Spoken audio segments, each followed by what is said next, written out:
हे मेरे प्रिय भाई बहनों, प्रभु यीशु मसीह के नाम से आप सबको सलाम और जय मसीह की। मैं विश्वास करता हूँ आप लोग सब अच्छे हैं और ठीक ठाक है।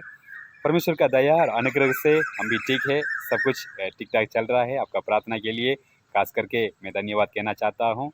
और परमेश्वर ने मेरा जीवन में और एक अच्छा अवसर दिया है आपके साथ परमेश्वर की वचन पढ़ने के लिए।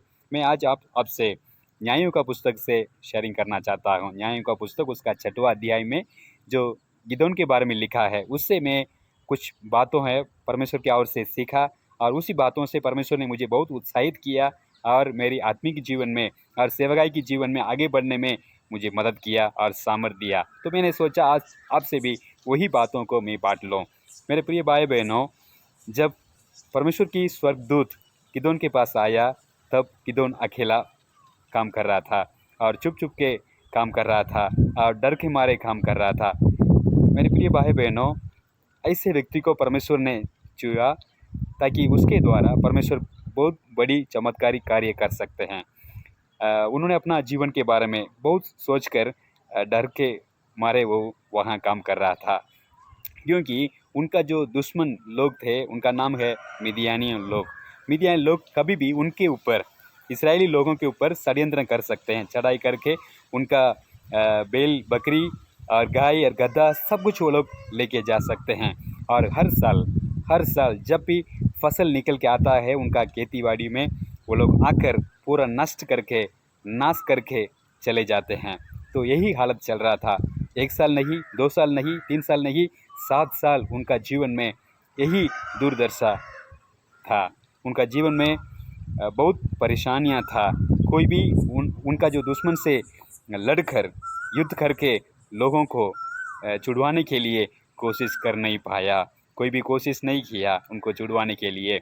लेकिन परमेश्वर के लोग, इस्राएली लोग परमेश्वर की ओर दृष्टि उठा के, परमेश्वर की ओर नज़र उठा के उन्होंने दोहाई दिया और परमेश्वर से विनती किया, हे परमेश्वर हमें बचाओ, हे परमेश्वर हमें बचाओ। तो पुराना नियम में मसीहा के रूप में, रक्षक के रूप में परमेश्वर ने अलग अलग न्यायियों को खड़ा किया। इसलिए वैसे ही परमेश्वर ने अभी इस बार मिदियानियों से लड़कर मिदियानियों को मारने के लिए परमेश्वर ने गिदोन को चुना, जो डर के बैठा था, जो अपना जीवन के बारे में वो बहुत चिंता कर रहा था। तो परमेश्वर का वचन उनके पास आया और स्वर्गदूत ने यही बात बोला, हम सब जानते हैं, हे सूरवीर सुरमा, यहोवा तेरे संग है। ये सूरवीर सुरमा, यहोवा तेरे संग है। जब परमेश्वर की वाणी उनके पास आया, वो खुद विश्वास कर नहीं पाया। वो शायद सोचा होगा, मैं इतना डर डर के चुप चुप के मैं काम कर रहा हूँ, मुझे देखे कैसे बोल सकते हैं सूरवीर सुरमा। इसलिए वो सूरवीर सुरमा है क्योंकि परमेश्वर ने उनको चुना है। परमेश्वर का वचन उनके पास आया और इसलिए वो सूरवीर सुरमा है क्योंकि यहोवा इनके संग है और इनके साथ है। यहोवा परमेश्वर हमारा संग होने के नाते, यहोवा परमेश्वर हमारा साथ होने के कारण हम भी सूरवीर सुरमा है। भले हम हमारे भविष्य के बारे में डर डर के रहते होंगे और हमारे भविष्य के बारे में क्या होगा आगे, हमारा भविष्य में आगे क्या होगा, हमारा हालत क्या होगा, ऐसे हम भी सोचकर एक आम इंसान के नाते जी सकते हैं इस दुनिया में। लेकिन हम भी सूरवीर सुरमा है परमेश्वर का दृष्टि में, जब परमेश्वर का प्रशंसा हमारा साथ में होता। मेरे प्रिय भाई बहनों, जब स्वर्गदूत ने यही बात बोला, गिदोन के मन में दो प्रश्न उनका मन में आई। पहला प्रश्न ये था, अगर यहोवा परमेश्वर हमारे संग होता, ये विपत्तियाँ क्यों आ पड़ती है? क्यों ये सब विपत्तियाँ आ पड़ती है?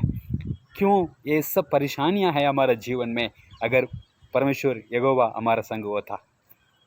सही क्वेश्चन है ना, सही प्रश्न है। हमारा मन में भी हो सकता है, अगर 7 साल हर साल फेलियर है उनका जीवन में, जीना मुश्किल कर दिया मिदियानियों ने, जीना मुश्किल कर दिया। सिर्फ गिदोन को नहीं है और बाकी सब इसराइलियों को, उनको अपना गांव, अपना घर सब कुछ छोड़ के भागने पड़ा, गुफा के अंदर रहने पड़ा और पहाड़ इलाका में जाके वहाँ रहने पड़ा। बहुत बुरा हालत है, बहुत खराब हालत है उनका। ऐसे परिस्थिति में कैसे बोल सकते हैं यहोवा परमेश्वर तेरा संग है? तो वही प्रश्न उनका मन में आया, क्या ऐसे परिस्थिति में परमेश्वर हमारा संग है, ऐसे कोई बोलने से हम विश्वास करेंगे? नहीं है ना। एक आम इंसान होने के नाते हमारा मन में भी बहुत सारे डाउट आती है, हम बहुत कमज़ोर हो जाते हैं विश्वास में, हम बहुत दब जाते हैं। परमेश्वर से दुहाई देखे देखे और परमेश्वर से प्रार्थना विनंती करके करके हम भी बहुत दब जाएंगे, वो भी बहुत दब गया। इसलिए उनका मन में भी यही प्रश्न आया, अगर परमेश्वर हमारा संग है, अगर परमेश्वर हमारा संग होता, ये सब विपत्तियाँ क्यों पड़ती है, क्यों यही हालत है हमारा? मेरे भाई बहनों, कभी आपका जीवन में, मेरा जीवन में भी हम ऐसे सोचते हैं, अगर परमेश्वर हमारा संग होता, अगर सचमुच में परमेश्वर हमारा संग होता, ये सब क्यों आ पड़ती है, ये क्यों, ये इतना परेशान है हमारा जीवन है, क्यों इतना मुश्किल है, क्यों जीना मुश्किल है? ऐसे हम भी सोचते हैं। कभी अकेलापन महसूस करते हैं, कोई भी हमारा संग नहीं है। कभी भविष्य के बारे में सोचते हैं, कभी परिवार के बारे में सोच के डरते हैं। मल्किया की पुस्तक उसका पहले अध्याय में 2 वचन में परमेश्वर ने इस्राएल लोगों से बातचीत किया। वहाँ इस्राएल लोगों ने परमेश्वर से बोला, आप बोलते हो हमसे प्यार करते हो, लेकिन आपका प्यार कहाँ है? क्या प्रूफ है आपका प्यार का? हमारा जीवन को जब देखते हैं, हमको लगता है कि परमेश्वर हमसे प्यार नहीं करता। जब हमारा ना परिवार का जीवन, जब हमारा सामाजिक जीवन को देखते हैं, हम बहुत कंगाल हैं, हम बहुत गरीब हैं, गरीब अवस्था में हम रहते हैं। ऐसे कैसे आप बोल सकते हैं आप हमसे प्यार करते हो? उसका प्रूफ तो कुछ भी नहीं है। हमारा हालत ऐसे हैं, आप कैसे बोल सकते हैं हमसे मोहब्बत करते हो? परमेश्वर ने उनसे बोला, क्या मैंने याकूब को नहीं चुना, इस्राएल लोगों को नहीं चुना, लेकिन ऐसा संतान को मैंने नहीं चुना? मैं याकूब से मैं मोहब्बत किया हूँ, लेकिन ऐसा से नफ़रत किया हूँ। इसका मतलब है वो नफ़रत नहीं है जो नफ़रत हम सोचते हैं।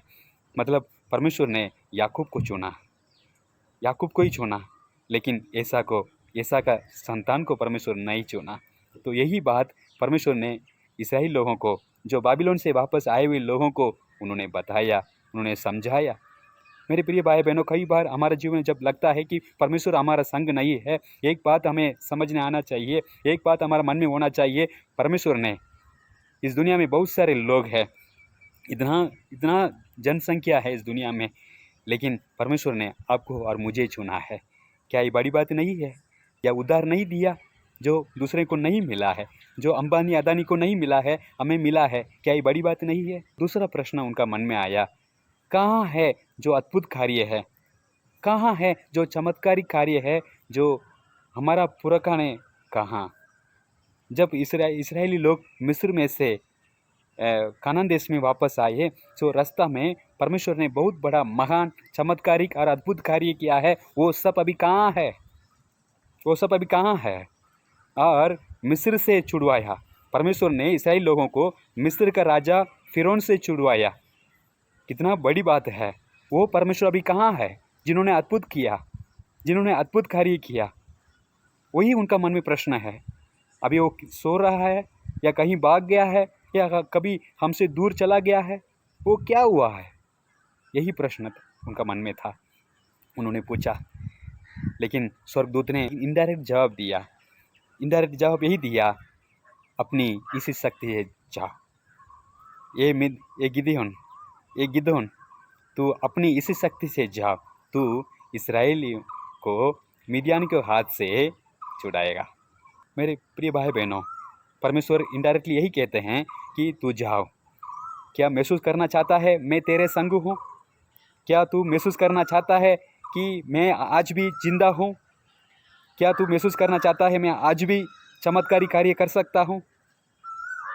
तू जाओ, मैं तेरे संग हूँ। परमेश्वर का कहना मानने पर, चलने पर सचमुच में परमेश्वर दिखाएगा वो कौन है। सचमुच में हम महसूस कर पाएंगे, सचमुच में हम महसूस करेंगे कि यहोवा हमारा संग है और वो आज भी जीवित है। वो जीवित परमेश्वर है, आज भी वो चंगाई करता है, आज भी वो चमत्कारी कार्य करता है। जिन्होंने मिस्र में से इस्राएली लोगों को छुड़वाया, वही परमेश्वर आज भी मिडियानी का हाथ से इस्राएली लोगों को छुड़ा सकता है। लेकिन क्या है, परमेश्वर को आपकी और मेरे पार्टनरशिप की ज़रूरत है। परमेश्वर लोगों को ढूंढते हैं जो परमेश्वर के साथ पार्टनरशिप करके लोगों को छुड़ाने के लिए आगे बढ़े। परमेश्वर आज भी वही परमेश्वर जिंदा है। लोग उस समय पे, उस ज़माने में इस्राएली लोग दुर्दशा में पड़े थे। आज भी बहुत सारे लोग हमारा भारत देश में दुर्दशा में पड़े हैं। बहुत सारे लोग अपघात करके, आत्महत्याएँ करके मर जाते हैं। कोई बचाने के लिए नहीं है उनको। बहुत सारे लोग खून बह के मर रहे हैं। बहुत सारे लोग रो रहे हैं, अपना दरवाज़ा बंद करके रो रहे हैं, और कोई आशा नहीं है उनका मन में, कोई भरोसा नहीं है। इसी कारण आप आत्महत्याएँ करके मर जाते हैं। परमेश्वर आज भी वही परमेश्वर है, आज भी चमत्कार कर सकते हैं, आज भी लोगों को पाप से और शैतान का जाल से छुड़ा सकता है। लेकिन क्या है, परमेश्वर को हाथ देने के लिए, पार्टनरशिप के लिए गिदोन के जैसे लोग की ज़रूरत है, सेवा की ज़रूरत है। कई बार हम सोचते हैं एलिया का परमेश्वर कहाँ है, तो परमेश्वर हमसे पूछना चाहते हैं एलिया कहाँ है। कई बार हम पूछते हैं कि ना गिदोन का परमेश्वर कहाँ है, लेकिन परमेश्वर कहते हैं गिदोन कहाँ है। तो गिदोन को पहले दिखाओ और परमेश्वर दिखाएगा कि वो गिदोन का परमेश्वर कैसा है, वो कौन है, वो दिखाएगा।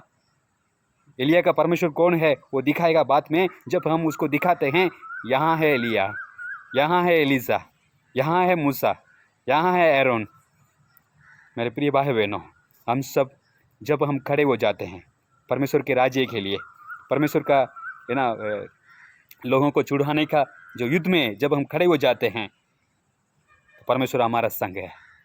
परमेश्वर सचमुच में हमारा द्वारा ही करेंगे, हमारा द्वारा ही करेंगे। जैसे गिदोन के द्वारा परमेश्वर ने इस्राएलियों को मीडियन का हाथ से छुड़वाया, एक सिंपल चमत्कार के द्वारा उनको भगाया वहाँ से, वही परमेश्वर आज भी जिंदा है। और आपकी दृष्टि में, आपके नज़र में, आपकी आंखों के सामने परमेश्वर का चमत्कार को आप देखोगे, अगर विश्वास है तो, अगर समर्पण के साथ आप प्रार्थना करोगे तो। आपके लिए मैं एक छोटी सी प्रार्थना करना चाहता हूँ। परमेश्वर, आपको बहुत धन्यवाद देते हैं समय के लिए, आपके वचन के लिए धन्यवाद पिता परमेश्वर, जो हमारे पास आया, है। आपका वचन के लिए धन्यवाद प्रभु। प्रभु, हम तैयार हैं, अपने इसी शक्ति से प्रभु हम जाते हैं, लोगों के पास जाते हैं प्रभु, ताकि लोगों को हम छुड़वा सकते हैं। प्रभु, हमारे जीवन में बहुत सारी परेशानियां हैं, हमारा भी बहुत सारे चिंता की बात है, भविष्य के बारे में, अपना परिवार के बारे में, अपने कलिसिया के बारे में। लेकिन प्रभु, हम आज आपके वचन के कहना मानकर, आपकी वचन प्रभु मानकर प्रभु हम आगे बढ़ते हैं। हम अपने इसी शक्ति से, इसी सामर्थ्य से प्रभु जाने के लिए तैयार है प्रभु, क्योंकि आप हमारे संग है, जो सर्वशक्तिमान है, जिन्होंने अद्भुत कार्य किया, जिन्होंने चमत्कारी कार्य किया, वही परमेश्वर हमारा संग होने के नाते प्रभु हम आगे बढ़ रहे हैं। अब चमत्कार कार्य कीजिए प्रभु, लोगों को जुड़वाइए जो डर के मारे बैठे हैं, जो लोग प्रभु निराश होकर आत्महत्या करते हैं, उसी लोगों को बचाने के लिए प्रभु हम आगे बढ़ते हैं। हमें अगुवाई कीजिए आपका पवित्र आत्मा के द्वारा, ताकि प्रभु हम आपका नाम महिमा कर सके और शैतान से प्रभु विजय पा सकें और लोगों को पाप से छुड़ा सकते हैं। प्रभु, हमें मदद कीजिए, आगे अगुवाई कीजिए। ये छोटी सी प्रार्थना समर्पण के साथ प्रभु यीशु मसीह के नाम से मांगते हैं, सुना करें कीजिए प्रभु, आमीन। धन्यवाद प्रभु, हम सबको आशीष करें।